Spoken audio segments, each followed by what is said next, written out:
Welcome back, all of you.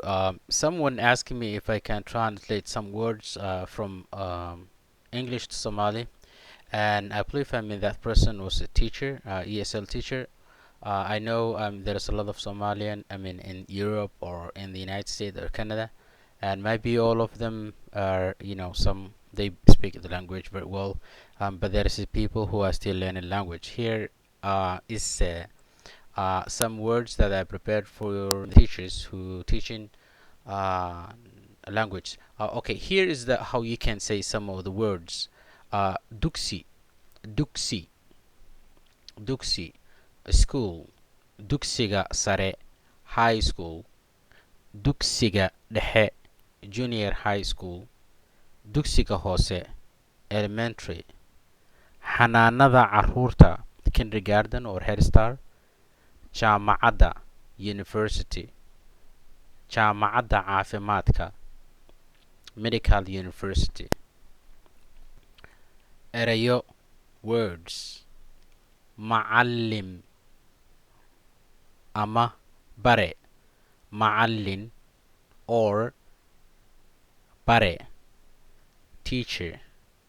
Both words also it's used for the word teacher. Arday, student.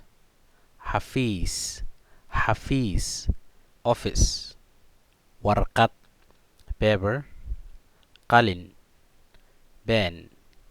Qalinqori, pencil. Cheso, chalk. Kursi, chair. Miis, table. Book, book. Gambaleel, bell ring.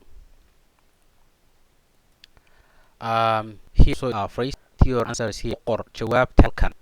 Ku qor jawaabtaada halkan.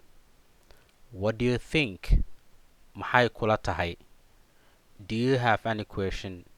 Wax su'aal ah ma qabtaa? Raise your hand.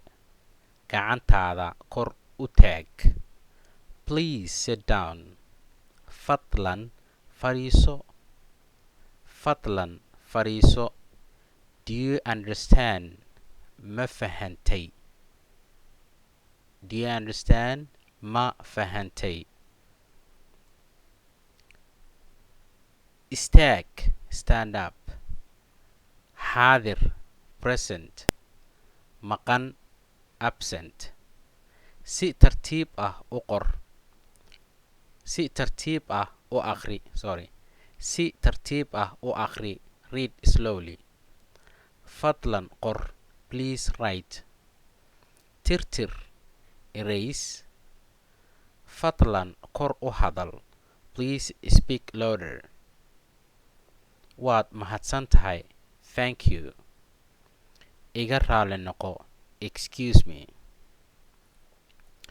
And here are some more words. Qor, write.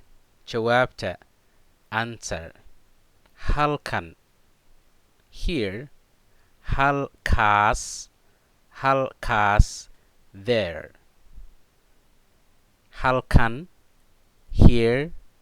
Halkaas, there. Maxay.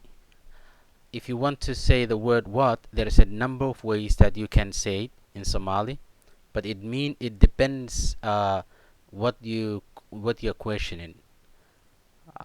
Maxay, muxuu, maxaa, all of them they will mean what, but it depends what you're talking about.